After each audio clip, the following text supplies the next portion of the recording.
نحمده ونصلي ونسلم علی رسولہ الکریم اما بعد۔ عزیزان گرامی قدر، مثنوی مولوی مانوی کے درس کے سلسلے میں الحمدللہ تعالی آج ہماری یہ 42ویں نشست ہے۔ ایک قصہ جو حضرت مولانا جلال الدین رومی رحمۃ اللہ تعالی علیہ نے اس کا آغاز فرمایا تھا، تو درمیان میں کئی جگہ پر آپ نے بہت سے معارف بیان فرمائے، تو اب اس قصے کو اپنے اختتام کی طرف لا رہے ہیں۔ جیسا کہ پچھلے درس میں مولانا رحمہ اللہ تعالی کا یہ شعر آپ کو سنایا تھا کہ وہ خود اس چیز کو محسوس کر رہے ہیں کہ کافی طوالت اختیار کر گیا۔ تو آپ فرماتے تھے کہ رو حکایت کن کے بے گاہ می شود، اب وہ حکایت بیان کرنی چاہیے کیونکہ بہت تاخیر ہو چکی ہے۔ تو اب وہی خرگوش اور شیر کا چونکہ معاملہ ہے تو اس کو آپ بیان فرمائیں گے، اس کی آپ عکس بندی فرمائیں گے۔ اس ضمن میں بھی کچھ باتیں آپ بڑے کام کی ارشاد فرمائیں گے۔ تو اب یہ دیکھیے، یہاں پر ایک ہے شیر جو بڑے غصے میں ہے کہ خرگوش اس کے پاس نہیں آیا، وہ خرگوش آ رہا ہے تو پھر اس سے وہ کچھ باتیں کرتا ہے۔ ایک جو ہے وہ دوسرا شعر ہے کہ جو اس کو رستے میں ملا۔ اگر اس ساری جو حکایت یہاں پر یہ ساری گفتگو ہو رہی ہے، اس کو آپ تمثیل کے دائرے کے اندر دیکھیں تو یہ جو شعر ہے اس سے مراد نفس امارہ لی جا سکتی، اور خرگوش سے مراد عقل معاد، انسان کی وہ روح انسانی جس کو میں نے بتایا نا کہ وہ نفس سے مغلوب ہو چکی، اور نفس جو ہے وہ اس پر غرا رہا ہے، اس پر چلا رہا ہے اور بتا رہا ہے کہ میں تم پر غالب ہوں، تم کیا ہو؟ اس پہ وہ غلبہ اپنا جو ہے نا وہ جتا رہا ہے۔ اور وہ جو عقل ہے انسان کی، جو عقل معاد ہے، یعنی جو اس کو آخرت کی فکر دے رہی ہے اور اللہ رب العزت کی ذات کے ساتھ جو ہے اس کو الصاق کی دعوت دے رہی ہے، تو وہ اب نفس کے مقابلے میں اس نے بڑی کمزور کر لی۔ لیکن اس کو جب وہ تائید ایزدی حاصل ہو جائے گی، وہ جو دوسرا شعر ہے اس کو یوں سمجھیں کہ وہ تائید ایزدی ہے، جب وہ اس کے ساتھ مل جائے گی تو اب وہ یہی ہے کہ عقل جب تائید ایزدی کے ساتھ مل جائے تو پھر بہانے سے بہلا پھسلا کر نفس امارہ کے شعر کو لا کر مجاہدات کے کنویں کے اندر ڈالا جا سکتا اور اس کو ہلاک کیا جا سکتا۔ یہ وہ سارا ایک تمثیل کے آئینے کے اندر جو ہے نا آپ اس معاملے کو سمجھ سکتے ہیں۔ تو مولانا جلال الدین رومی رحمۃ اللہ تعالی علیہ اب وہ کچھ عکس بندی کریں گے، پھر کچھ معارف بیان کریں گے، لیکن یہ کہ اب یہ سلسلہ تھوڑا تیزی کے ساتھ جو ہے وہ آگے کو بڑھے گا۔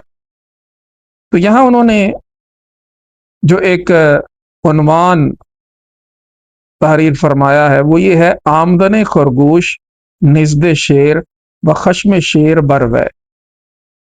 خرگوش کا شیر کے پاس آنا اور شیر کا اس خرگوش پر غصہ کرنا۔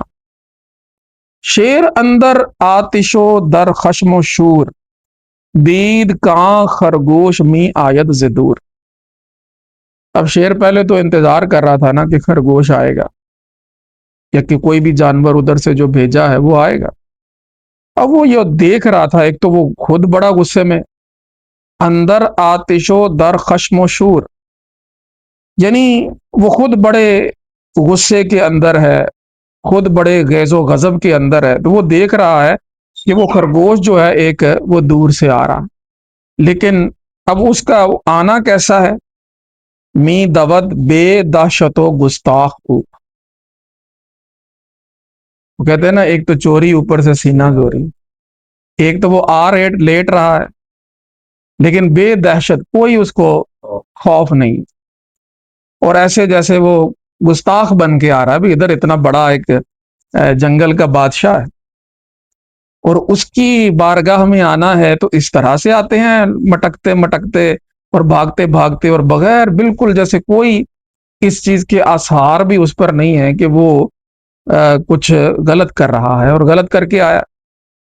خشمگین و تند و تیز و ترشرو، ٹھیک ہے، ایک وہ خود بڑے، یعنی آنا تو اس نے تھا تو لرزتا اور جناب کپ کپاتا ہوا ڈرتا ہوا وہ آتا، لیکن وہ خود بڑے غصے کے اندر آ رہا اور بڑا جناب تر شروع ہو کے کیا چہرہ بنایا ہوا جناب غصے کے اندر جناب وہ پہنچا ہے شیر کے پاس خرگوش. اب خرگوش کو اس حالت میں دیکھ کے شیر کو کتنا غصہ آیا ہوگا. تو یہ جو ہے نا جی، دو شعروں میں آپ نے وہ عکس بندی فرمائی ہے اس خرگوش کے آنے کی حالت کی. یہاں جو اگلا شعر ہے یہ مولانا کا اپنا مقولہ ہے. آپ فرماتے ہیں کس شکستہ آمدن تہمت بود، بندہ ڈرتا ہوا آ رہا ہو نا تو ویسے ہی اس کا آنا ہی تہمت بن جاتا ہے کہ ضرور کچھ نہ کچھ یہ غلط کر کے آیا. لیکن اگر بندہ پورے جو ہے نا جی اپنے حواس کو بحال رکھ کے اور ہر طرح کے ساتھ جو ہے نا دلیری کے ساتھ اور بغیر جو ہے نا جی اپنی طبیعت پر کسی چیز کا بوجھ ڈالے، جب وہ بڑے وقار کے ساتھ آ رہا ہو نا جی، تو اس پر کوئی شک بھی ہو تو وہ بھی زائل ہو جاتا ہے، آنا ہی بتا دیتا نا. تو کبھی ایسا ہوتا ہے کہ غلطی تو ہوتی ہے لیکن طریقہ کار جو ہے نا جی وہ ایسا ہو جاتا ہے کہ وہ غلطی جو ہے اس کا اظہار نہیں ہو پاتا. تو آپ فرماتے ہیں کس شکستہ آمدن تہمت بود، چونکہ جو ہے نا جی ڈرا ہوا اور کہہ لیں کہ گھبرایا ہوا آنا یہ خود ایک تہمت بن جاتی ہے. یہ اس چیز کی نشانی ہے کہ تم نے اپنے الزام کو قبول کر لیا. وز دلیری دفع ہر ریبت بود، اور جو دلیری ہوتی ہے نا اس سے شک اور تردد جو ہے وہ ختم ہو جاتا، پھر اس پر بات نہیں ہو پاتی. چون رسید و بیشتر نزدیک صف، جب وہ خرگوش اس شیر کی بارگاہ میں آیا، صف سے مراد یوں کہہ لیں کہ جیسے ایک آستانہ ہوتا ہے نا، آستانے کا بھی ایک حصہ ہوتا ہے جہاں پہ عام طور پہ جوتے اتارے جاتے ہیں، تو اسی طرح وہ شیر کا چونکہ ایک بادشاہ کے طور پر اس کو پیش کیا جا رہا ہے، تو پھر یہ نزدیک صف کا مطلب یہ کہ جب وہ اب اس کے آستانے کے دروازے سے جو ہے وہ داخل ہوا اور آگے اس کے پاس حاضر ہونا جب اس نے چاہا.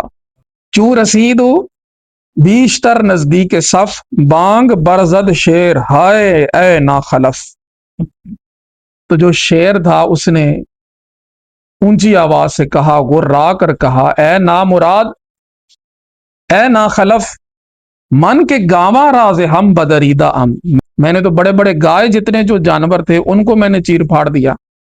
من کے گوشے پیلے نر مالیدہ ام، میں نے تو جو ہے بڑے بڑے نر ہاتھیوں کو جو ہے نا جی مغلوب کر لیا، تو تم ایک خرگوش ہو کر ایسے ٹہلتے ہوئے میری طرف آ رہے، ایک تو آئے لیٹ ہو اور دوسرا جناب تم بجائے اس کے کہ ڈرتے ہوئے آؤ تم نہ گھبرا رہے ہو نہ کوئی بات ہے اور جناب منہ اٹھائے چلے آ رہے ہو. من کے گاواں را ز ہم بدریدہ ام، میں وہ ہوں کہ جس نے بڑی بڑی جو گائیں ہیں ان کو میں نے چیر پھاڑ دیا اور پارا پارا کر دیا.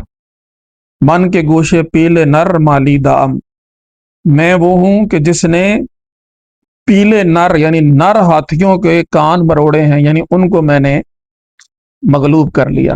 نیم خرگوشے کے باشد کو چنی، ایک یہ آدھا سا جو خرگوش ہے یہ کون ہوتا ہے کہ امر مارا افکند اندر زمیں، ہمارے حکم کو وہ مٹی میں ملا دے، خاک میں ملا دے. ایک تو خرگوش ہوتا ہے، تم تو خرگوش بھی آدھے سے چھوٹے سے ہو، تو نیم خرگوشے کے باشد کو چنی، ایک آدھا سا ایک چھوٹا سا خرگوش کون ہوتا ہے امر مارا افکند اندر زمیں، کہ جو ہمارے حکم کو خاک میں ملا دے. اب مولانا وہی بات بتا رہے ہیں جس سے وہ اشارہ ہو رہا ہے. آپ فرماتے ہیں ترک خواب و غفلت خرگوش کن، اے عقل انسانی، وہ جو خرگوش والا خواب، خرگوش والی نیند، جیسے وہ ایک قصہ مشہور نہیں کہ وہ خرگوش اور کچھوے کی جو ہے وہ آپس میں وہ مقابلہ ہوا، دوڑ لگائی گئی، تو وہ رستے میں وہ اس نے غفلت کی اور وہ سویا رہا. تو یہ جملہ معترضہ کے طور پر ایک الگ بات آئی ہے. مولانا فرماتے ہیں ترک خواب و غفلت خرگوش کن، اے غافل وہ خرگوش والی غفلت اور وہ خرگوش جیسا سونا چھوڑ دے. ایک یہ بات مشہور ہے کہ خرگوش کبھی ایسے بھی سوتا ہے کہ اس کی آنکھیں کھلی ہوئی ہوتی ہیں، دیکھنے والے کو یہ لگتا ہے کہ خرگوش جاگ رہا ہے لیکن وہ حقیقت میں سویا ہوا ہوتا ہے. تو ایسے ہی یہ آپ نے ایک جو ہے نا جی ان لوگوں کی طرف اشارہ کیا کہ جو ظاہر میں تو چل پھر رہے، آنکھیں ان کی کھلی ہوئی، لیکن یہ کہ اندر سے وہ سوئے ہوئے ہیں اور غافل ہیں. تو وہ ہماری جو عقل ہے نا جی اس کو آپ جھنجھوڑ رہے ہیں اور فرماتے ہیں ترک کے خواب و غفلت خرگوش کن، غرہ این شیر اے خر گوش کن. یہ جو شیر ہے اس کا یوں غضب ناک ہو کر غرانا، اے خر اے گدے سن. خرگوش تھا نا اس کو الگ الگ کر دیا، تو فرماتے ہیں اے خر اے گدھے. یہ اس غافل کو کہہ رہے ہیں نا جی کہ جس نے اپنی عقل کو مغلوب کر لیا ہے اور نفس اس پر غالب آ گیا. تو فرماتے ہیں غرہ این شیر اے خر گوش کن.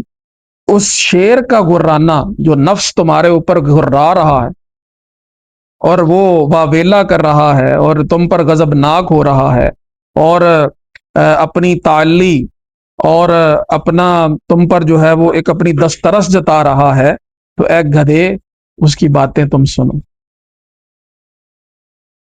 اور اس حوالے سے اپنی غفلت چھوڑو اور جو ہے وہ کام کرو جو کرنے والا ہے، اور وہ کیا ہے؟ نفس امارہ کو مجاہدات کے ذریعے زیر کرے. اب آپ فرماتے ہیں آگے نیا عنوان ہے عذر گفتن خرگوش. خرگوش کا اپنا عذر بیان کرنا کہ میں لیٹ کیوں آیا. گفت خرگوش الاما عذریم ہس، گر دہد افوے خداوندیت دس. اس خرگوش نے کہا الامان، میں امان چاہتا ہوں، میرے پاس ایک عذر ہے. اگر جناب کی مالکانہ خطاب بخشی، یعنی چونکہ آپ مالک ہیں، آپ بادشاہ ہیں، تو آپ کو اللہ رب العزت نے ایک یہ بھی اعزاز عطا فرمایا ہے کہ آپ اپنے مرتبے کے اعتبار سے آپ میری خطا کو بخش بھی سکتے ہیں. وہ جو عفو خداوندی ہے نا جی، اللہ رب العزت نے جو آپ کو ایک ایسا مرتبہ عطا فرمایا ہے کہ آپ بادشاہ ہیں، تو آپ معاف بھی کر سکتے ہیں. اگر آپ کا جو عفو خداوندی ہے وہ اگر میری یاری کرے، وہ اگر میرا ساتھ دے، تو میں اپنا عذر آپ کی بارگاہ میں بیان کرنا چاہتا ہوں. تو شیر نے کہا گفت چے عذر اے قصور ابلہاں. شیر نے کہا کیا ہوتا ہے عذر؟ اے قصور ابلہاں. قصور ابلہاں کا مطلب ہے کہ جو بے وقوف ہے نا ان میں بھی جو کم ترین ہے. یعنی کوئی جسم والا کوئی ہوتا، کوئی بڑا جو ہے وہ کہہ لیں کہ ہوتا اپنی جسامت کے اعتبار سے، پھر وہ بے وقوف ہوتا تو اس کا تو کوئی عذر ہم سن بھی لیتے. لیکن اب اتنے سے خرگوش اے قصور ابلہاں، یعنی جو ابلہوں میں بے وقوفوں میں بھی جو سب سے کم تر ہے، اس کا کیا عذر ہو سکتا ہے؟ این زماں آیند در پیش شہاں، اتنا تاخیر کر کے جو ہے وہ بادشاہوں کے پاس آیا کرتے. بات تو یہ ہے کہ بادشاہ کا جب حکم ہو تو بندہ اسی وقت وہاں پر پہنچے. مرغے بے وقتی، شیر نے اس کو کہا کہ تم مرغے بے وقتی. مرغے بے وقتی کا مطلب یہ ہے کہ جیسے مرغ جو ہے وہ صبح فجر کے وقت جب تہجد کا وقت ہوتا ہے تو وہ اذانیں دیتا ہے نا، تو وہ لوگوں کو پتہ چل جاتا ہے اکثر کہ صبح کا وقت قریب ہے، تو مسافر اٹھ کر وہ اپنا سفر شروع کر دیتے ہیں. اسی طرح لوگ نیند سے بیدار ہو کر تہجد کی تیاری شروع کر دیتے ہیں. لیکن ایک ایسا مرغ جو ہے جو کہ بے وقتی اذان دے دے، رات کو جناب وہ 12 بجے ہی کوئی اذان دے دے، تو پھر اس میں نقصان ہے کہ مسافر جو ہیں وہ یہ سمجھیں گے کہ صبح کا وقت ہو گیا، وہ رات میں ہی اپنا سفر شروع کر دیں گے تو پریشانی ان کو اٹھانی پڑے گی. یا جو عبادت گزار لوگ ہیں وہ اپنی نیند سے جلد بیدار ہونا پڑے گا. تو یہ ایک طریقہ کار جو ہے نا جی، یہ بڑوں سے ہی چلتا آ رہا ہے کہ جو بے وقتی اذان مرغا دے اس کو ذبح کر. یہ سنا ہوگا آپ نے کہ جو بے وقتی اذان دیتا ہے مرغا رات میں، اس کو ذبح کر دو۔ تو وہ شیر جو ہے خرگوش کو یہ کہہ رہا ہے مرغے بے وقتی، تم مرغے بے وقتی ہو، سرت باید برید، تمہارا سر کاٹ دینا چاہیے۔ عذر احمق را نمی شاید شنید، احمق کا عذر جو ہے وہ کبھی نہیں سننا چاہیے۔ احمق کا جو عذر ہے نا، کیونکہ اس کے عذر کے اندر کئی احمقانہ باتیں ہوں گی، اور اگر کوئی اس کی باتوں میں آ گیا تو خود وہ پھنسے گا۔ ز جاہل نیاید جز افعال بد، جو جاہل ہے وہ افعال بد ہی کر سکتا۔ وضو کس نہ شنود جز اقوال بد، اور جاہل سے کوئی بری بات کے سوا کچھ سن ہی نہیں سکتا۔ تو جو احمق ہے اس پر کیا اعتبار کرنا، اس کا عذر کیا سننا؟ اس کے جیسے وہ احمق ہے اس کا عذر بھی ویسا ہی احمقانہ ہوگا۔ عذر احمق بدتر از جرمش بود، احمق کا عذر جو ہے وہ اس کے جرم سے بھی بدتر ہوتا ہے۔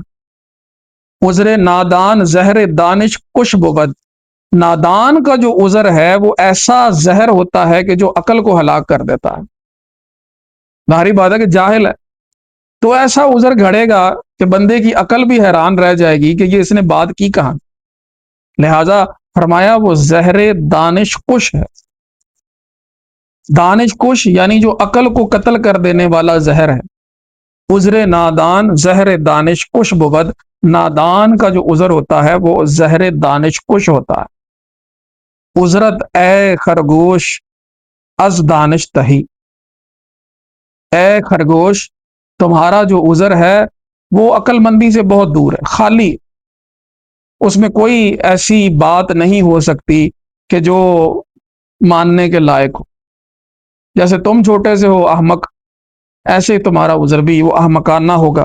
منچ خرگوشم کہ در گوشم نہیں، میرے کان کیا گدے کے ہیں،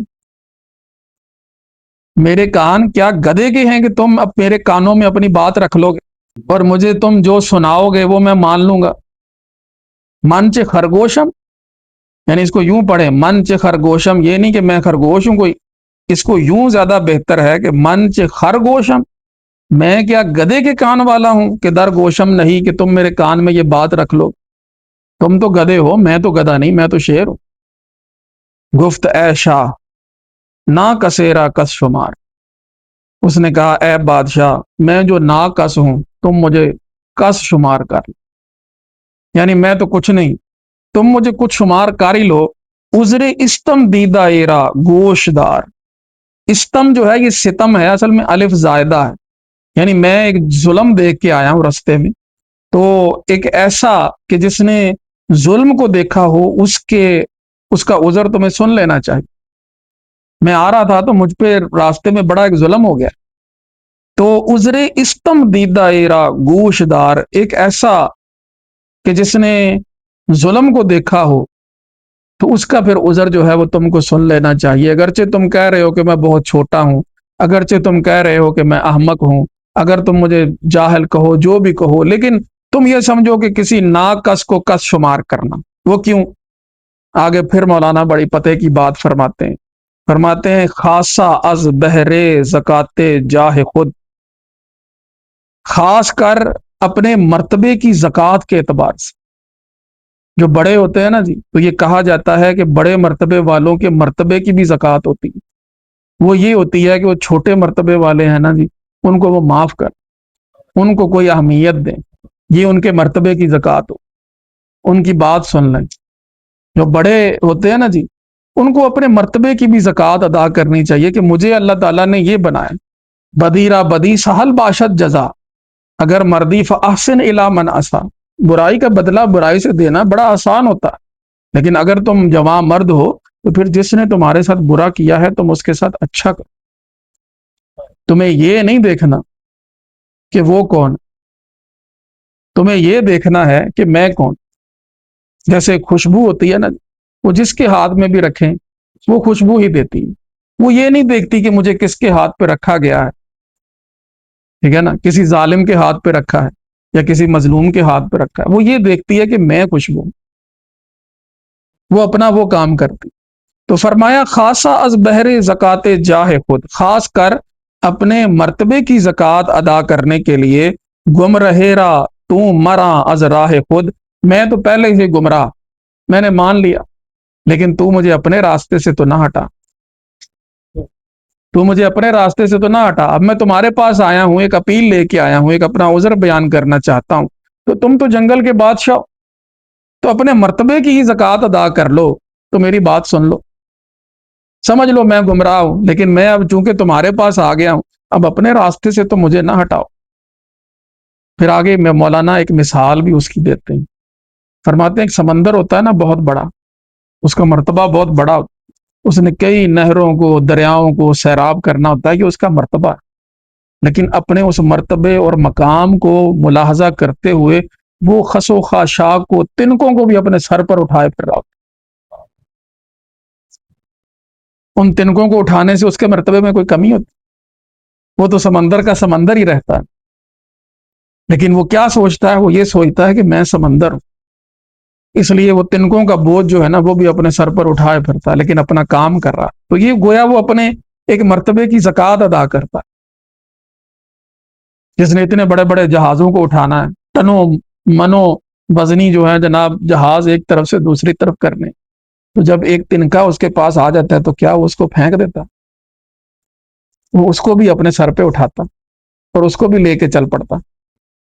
تو فرماتے ہیں باہر کو آبے بہر جو امیدہد، وہ سمندر کہ جو ہر نہر تک اپنا پانی پہنچاتا ہے، اتنا بڑا اس کا مرتبہ ہے، ہر خسیرا بر سرو رو مین حد، وہ ہر تنکے کو اپنے چہرے پر اپنے سر پر اٹھائے پھرتا، ہر تنکے کو اپنے سر پر اپنے چہرے پر اٹھائے پھرتا۔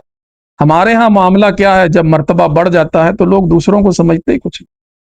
اصل بات یہ دیکھنے والی تھی اور یہ سمجھنے والی تھی کہ اگر اللہ نے مرتبہ دیا نا جی، تو پھر دوسروں کا لحاظ کیا جائے، دوسروں کا خیال کیا جائے۔ یہاں سرکاری اداروں کے اندر چلے جائیں نا جی، کسی سے ایک دستخط کروانے ہوں گے نا تو آپ کو سارا دن جناب وہ باہر بٹھائے رکھے، خود بھلے خواہ مخواہ میں کسی بندے کو بٹھا کے اس کے ساتھ چائے پی رہے ہیں، یہ پتہ ہی نہیں کہ ہمارا کام کیا ہے، یہ تو دیکھیں کہ باہر دروازے پہ کون کھڑا ہے۔ تو بڑے مرتبے والے وہ کبھی نہیں دیکھتے کہ ہم اپنے مرتبے کے حساب سے دوسروں کو جو ہے وہ ٹریٹ کریں۔ تو یہ خرگوش نے بڑی بات کی کہ یہ خاص کر اگر تم مجھے اپنا عذر بیان کرنے کی اجازت دو گے تو یہ تمہارے مرتبے کی ایک زکوٰۃ ہو جائے۔ تمثیل ساری میں نے پیچھے بیان کر دی کہ یہ شیر کون ہے، یہ نفس امارہ، اور خرگوش کون ہے، وہ عقل معاد ہے، ٹھیک ہے۔ تو اب فرماتے ہیں کم نہ خواہد گشت دریا زی کرم، دریا جب یہ کرم کرتا ہے نا کہ تنکوں کو بھی اٹھائے پھرتا ہے تو وہ کم نہیں ہو جاتا۔ از کرم دریا نہ گردد بیش و کم، کرم کر کے وہ دریا نہ کم ہوتا ہے نہ بڑھتا، یعنی اس میں کوئی کمی بیشی اس کے معاملے میں اس کے مرتبے میں نہیں آتی، وہ دریا تھا، دریا ہے، دریا رہے گا۔ اب شیر پھر اس کو خرگوش کو آگے سے کیا کہتا ہے، فرماتے ہیں گفت دارم من کرم بر جائے او، شیر نے کہا میں کرم اس پر کروں گا کہ جو کرم کا حقدار ہو، میں اپنا کرم اپنی جگہ پر رکھتا ہوں، جہاں کرنے والی بات ہو نا میں وہاں پہ کرتا ہوں۔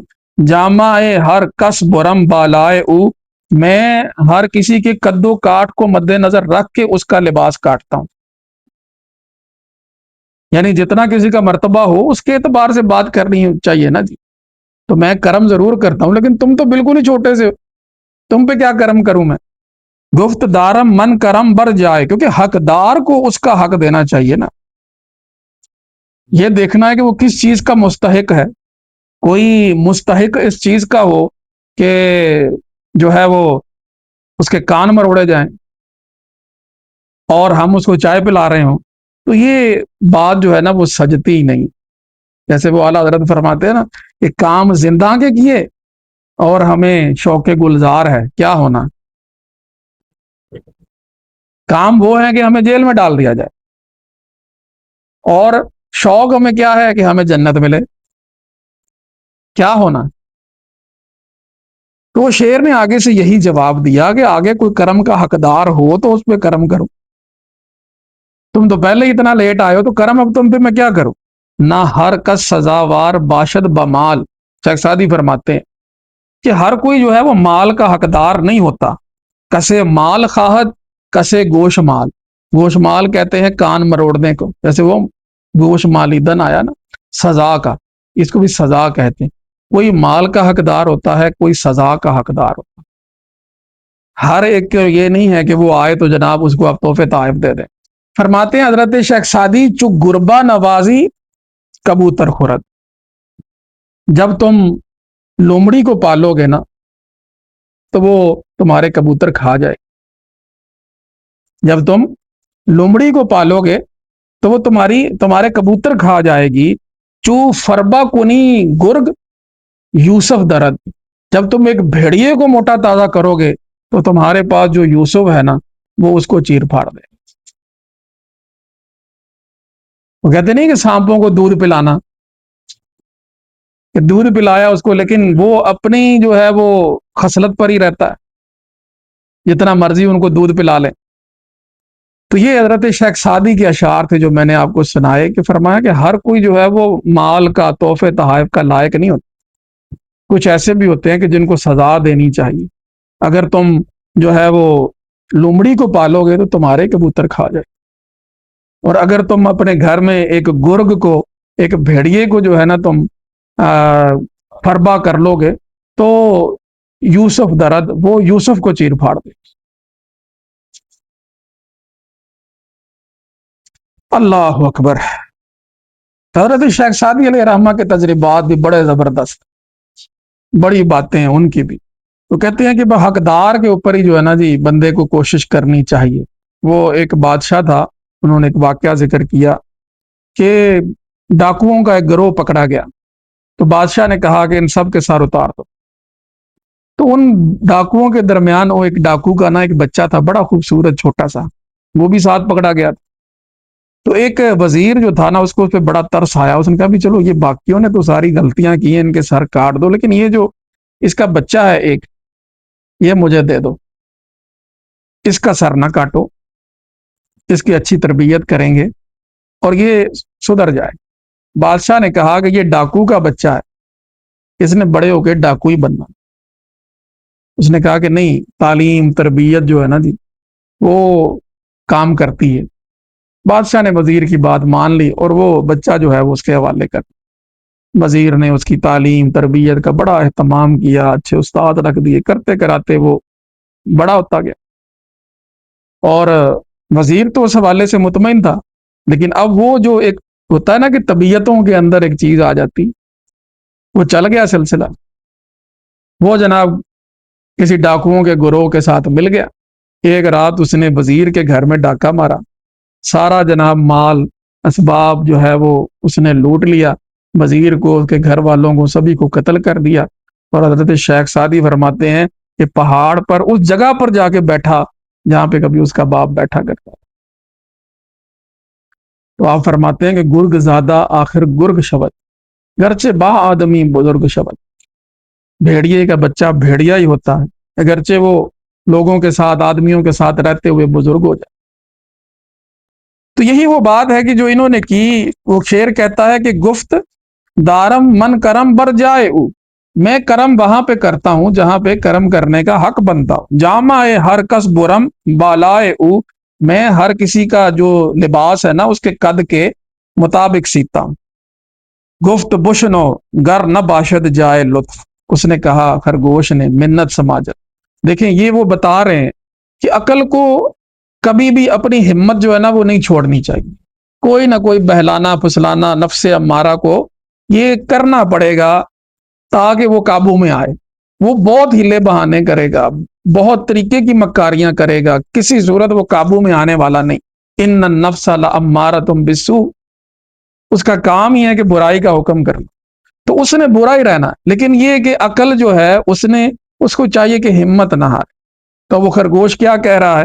گفت بشنو، جناب سن لیجئے، گر نہ باشد جائے لطف، اگر آپ کی مہربانی کا معاملہ یہ آپ نے اگر یہ نہ دیکھا کہ یہ مہربانی والا معاملہ ہے تو سر نہادم پیش اجدر ہائے انف، تو آپ کا یہ جو وسیلہ ایک اژدہا ہے نا جی، آپ ایک وسیلے اژدہا بنے ہوئے، میں اس اژدہا کے آگے اپنا سر رکھ دوں گا۔ چلے میری مان لیں، میرا عذر سن لیں، وہ عذر میرا سن لیں۔ اگر آپ کو نہ لگا کہ میں ٹھیک کہہ رہا ہوں اور میرے عذر پر آپ کو نظر کرنی چاہیے، تو پھر آپ جو ایک غسیلے اژدہا بنے بیٹھے ہیں اور جناب یوں پھنکار رہے ہیں اور جناب غصے سے غرا رہے ہیں، تو میں اپنا سر آپ کے سامنے رکھ دوں گا کہ جناب جو کرنا کر لیں۔ من با وقت چاشت در راہ آمد، میں تو چاشت کے وقت کا جو ہے وہ نکلا ہوا ہوں، میں تو چاشت کے وقت کا نکلا ہوا ہوں، با رفیق خود سوئے شاہ آمدم، میں اکیلا ہی نہیں آ رہا تھا، میرے ساتھ میرا ایک رفیق بھی تھا، میرے ساتھ میرا ایک دوست بھی تھا، ایک رفیق بھی تھا، اور ہم دونوں بادشاہ کی طرف آ رہے تھے۔ با من از بہرے تو خرگوش دیگر، میرے ساتھ ایک اور خرگوش، جفت و ہمراہ کردہ بودند آ نفر، وہ جو نخچیر تھے، وہ جو جانور تھے نا جی، انہوں نے میرے ساتھ ایک اور خرگوش کو بھی تمہارے لیے بھیجا تھا، اور وہ میرے ساتھ آ رہا تھا۔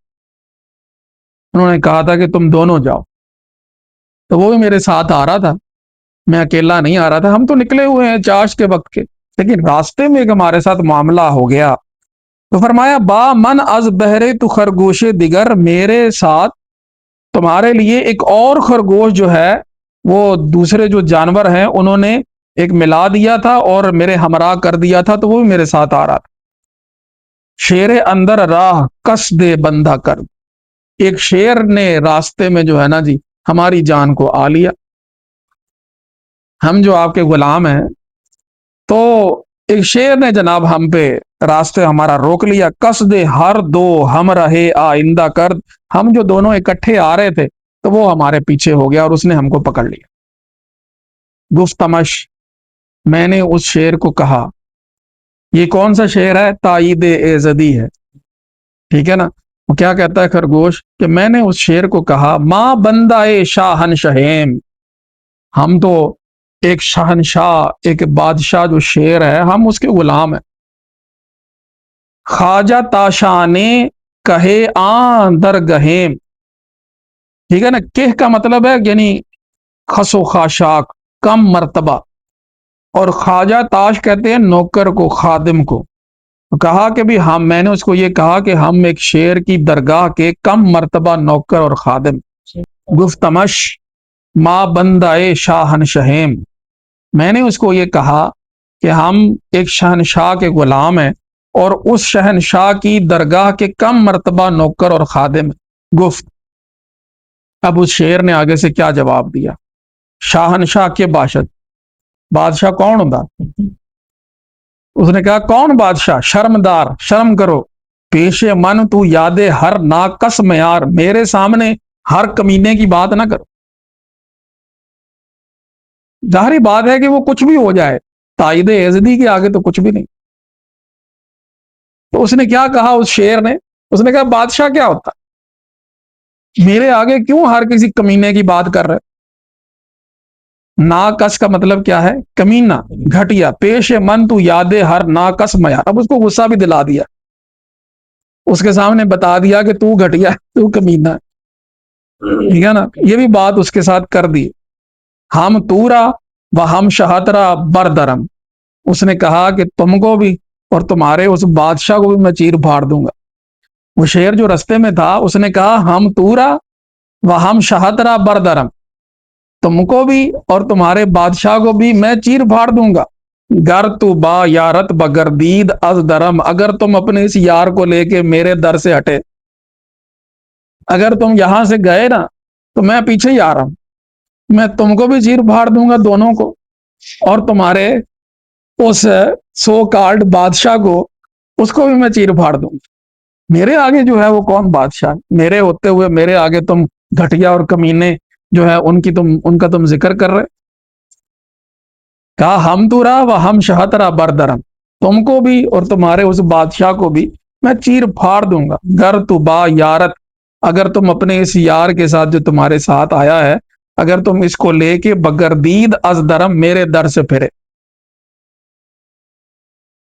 گفتمش، خرگوش کہتا ہے کہ میں نے اس شیر کو کہا، بگزار تا بارے دیگر، اگلی بار تک کے لیے تو ہمیں چھوڑ دو، پھر پکڑ لینا۔ روئے شاہ بینم، میں وہ بادشاہ کا چہرہ دیکھا ہوں اپنے، برم از تو خبر، تمہاری خبر اس تک پہنچا دو۔ کہ تم اس کو کمینہ کہہ رہے، اور تم نے یہ کہا ہے کہ تم اس کو بھی چیر پھاڑ دو گے، اور جو ہے نا جی تم ہم کو بھی چیر پھاڑ دو گے، تو مجھے ایک بار جانے دو، پھر اگر معاملہ ہوا تو تم مجھے پکڑ لینا، میں تمہاری خبر جو ہے وہ بھی پہنچاؤں اور اس کو میں ایک دفعہ دیکھ بھی آؤں۔ گفت، تو اس شیر نے آگے سے یہ جواب دیا ہے، گفت ہمرا را گرو نہ پیش من، اس نے یہ کہا کہ یہ جو تمہارا ساتھی ہے نا، اس کو میرے پاس گروی رکھ جاؤ، تمہارا یہ جو ساتھی ہے اس کو میرے پاس، ظاہری بات ہے کہ نظام تو بنانا نہ جی سارا، تو کہا کہ اس نے یہ کہا ہے کہ میرے یار کو، تم اپنے یار کو میرے پاس گروی رکھ جاؤ، ورنہ قربانی تو اندر کیش من، اگر تم نہ آئے یا تم اپنے وعدے سے پھرے تو پھر تم یہ سمجھو کہ میرے مذہب میں، کیش مذہب کو کہتے ہیں، یعنی جو میرے نظریات ہیں اور جو میرے اصول ہیں ان میں تمہارا خون جو ہے وہ میرے لیے معاف ہے، ٹھیک ہے نا، پھر میں تمہیں قربان کر سکتا ہوں، تم یہ اپنی ذمہ داری کے طور پر، اپنی ضمانت کے طور پر، اپنا جو ہمراہ ہے تمہارا، یار ہے تمہارا خرگوش، اس کو میرے پاس چھوڑ جاؤ، اور تم جاؤ اور جا کے اس کو میری خبر دے آؤ۔ لابا کر دی مش بسے سودے نہ کر، وہ خرگوش کہتا ہے کہ جناب ہم نے اس کی بڑی خوشامد کی، لابا کر دی مش، ہم نے اس کی بڑی خوشامد کی ہے، سودے نہ کرد، لیکن کوئی فائدہ نہیں ہوا، یار من بستد مرا بگزاشت فرد، اس نے میرے یار کو باندھ لیا اور مجھے اس نے اکیلا چھوڑ دیا کہ تم جاؤ بادشاہ کے پاس، اور میرا جو یار دا دوست تھا، ہمراہ تھا، اس کو اس نے اپنے پاس باندھ لیا، یعنی طریقہ کار ہزارہ بنا دیا ہے تو اس کو لے کر جایا جائے۔ یوں ظاہری بات ہے کبھی کبھی نفس کی خوشامدیں کرنی پڑیں گی، کبھی اس کو بہلانا پڑے گا، پھسلانا پڑے گا، کہ کرتے کراتے لا کے اس کو مجاہدات کے کنویں میں ڈال دیا جائے اور وہ ہلاک ہو جائے۔ مجاہدات کی بڑی ضرورت، نفس مجاہدے کے بغیر نہیں مر سکتا، اس کو اس کنویں کے اندر گرانا ہی پڑے گا۔ تو لابا کر دیں مش بسے، ہم نے بڑا اس کی خوشامدیں کی، بڑا اس کو بہلایا پھسلایا، لیکن سودے نہ کر، کوئی فائدہ نہیں ہوا، یار من بستد، اس نے میرے یار کو باندھ لیا، مراب گزاشت فرد، اور اس نے مجھے اکیلا چھوڑ دیا۔ یارم آز، اچھا اب ایک اور طریقے سے اس کو مزید جو ہے نا جی ذرا توجہ دلا رہا ہے کہ نکلے، یہ نہ ہو کہ مجھے ہی کھا جائے کہ چلو ایک کے تو ایک ہی صحیح۔ اب کیا بات کیا کرتا ہے مولانا بھی دیکھ لیں، کتنی پائے کی بات باندھ کے ایسے کرتے ہیں کہ کہیں کوئی کسر رہ نہیں جاتی۔ فرماتے ہیں یارم از زفتی سے چندہ بدھ کے من، میں اپنے اس یار کے آگے کیا ہوں، وہ تو مجھ سے 3 گنا بڑا، یہ لالچ دلا رہے اس کو۔ یارم از زفتی، زفت کہتے ہیں کسی کے فربہی کو، کسی کے جناب ایک فربا ہونے کو نا، ہاں بڑا ہونے کو، یارم از زفتی سے چندہ بدھ کے من، میرا وہ یار جو ہے وہ اپنی فربہی میں مجھ سے جو ہے وہ 3 گنا زیادہ ہے، ہم بلطف و ہم بخوبی ہم بتن، یعنی وہ اپنی عمدگی میں بھی، اپنی خوبی میں بھی، اور اپنی جسامت میں بھی وہ جناب مجھ سے کئی گنا زیادہ ہے، جس کو اس نے وہاں پر باندھ لیا تاکہ اس کی توجہ ہو جائے کہ بھی اس سے زیادہ جو ہے نا جی مال ادھر ہے تو میں جاؤں، تو اس کو وہ بہلا پھسلا رہا ہے کہ بھی تم آؤ میرے ساتھ چلو، یہ ایک اس کو لالچ یہ دے دی کہ وہ کیا ہے، مجھ سے بہت بڑا اور بڑا تنو مند ہے، اور جناب کافی گوشت ہے اس کے جسم پر، اپنی عمدگی میں، اپنی خوبی میں، اور اپنی جسامت کے اعتبار سے وہ مجھ سے 3 گنا زیادہ ہے۔ اور پھر ساتھ ایک اور بات بھی بتا دی، کہا بھی اب تو راستے میں وہ ہے دوسرا شیر، بعد ازیں زاں شیر این راہ بستہ شد، اس نے کہا جناب یہ بھی بات سن لیں، اب اس کے بعد اس شیر نے اب راستہ بند کر لیا، اب نائے حرمت بند ہو گئی، ٹھیک ہے نا، بعد ازیں زاں شیر این راہ بستہ شد، اس کے بعد اب اس شیر نے یہ راستہ بند کر دیا ہے، رشتہ ایمان ماں بگزشتہ شد، لہذا ہم جو جانوروں نے اپنی قسمیں کھائی ہوئی تھی نا تمہارے ساتھ، یوں سمجھو کہ ان کی رسی اب ٹوٹ گئی، ہم اپنی قسمیں پوری نہیں کر سکتے، اب آ ہی نہیں سکتے، جو آئے گا اس کو راستے میں وہ روک کے کھا جائے گا۔ کہا بھی اب جناب یہ بھی بات سن لو کہ آبنائے حرمت بند ہو گئی، رستہ بند ہو گیا ہے، اب وہاں سے کوئی بھی بندہ گزر کے، کوئی بھی جانور گزر کے ادھر کو نہیں آ سکتا۔ تو بعد ازیں زاں شیر ایرا بستہ شد، اس کے بعد اس شیر نے یہ راستہ بند کر دیا۔ تو پھر رشتہ ایمان، ایمان نہیں ہے ایمان، ایمان ہوتا ہے حلف، قسم، قرآن مجید میں بھی یہ لفظ آیا۔ تو رشتہ کہتے ہیں رسی کو، جو ہماری قسموں کی رسی ہے نا جی، وہ اب یوں سمجھو کہ ٹوٹ گئی۔ از وظیفہ بعد ازیں امید بر، اس کے بعد ہم تم اپنے وظیفے سے اپنی امید ہٹا لو۔ اب امید نہ رکھنا کہ تمہارا وظیفہ ہر روز تمہیں آیا کرے گا۔ حق ہمیں گویم تورا والحق و مر، کہا کہ میں تم سے سچی بات کر رہا ہوں اگرچہ سچ جو ہے وہ کڑوا ہوتا۔ تمہیں یہ بات بری لگ رہی ہے، میں تمہیں بتا رہا ہوں کہ اب راستہ بند ہے، اور ہم اپنی قسمیں جو وعدے تمہیں دیے ہوئے تھے ان جانوروں نے، وہ اب پورا نہیں کر سکتے۔ جو آئے گا تمہارے تک تو پہنچے گا نہیں، راستے میں وہی کھا جائے گا۔ تو پھر اب تم اپنے اس وظیفے کی جو روزانہ تمہیں ملا کرتا تھا اور جانور تمہارے پاس آ جایا کرتے تھے، اس سے تم اپنی امید ہٹا لو۔ حق ہمیں گویم تورا، میں تمہیں حق بیان کر رہا ہوں، والحق کو مر، اور حق جو ہے وہ کڑوا ہوتا ہے۔ گر وظیفہ باید، اگر تمہیں وظیفہ چاہیے، راہ پاک کن، تو راستہ پاک کر، چل میرے ساتھ۔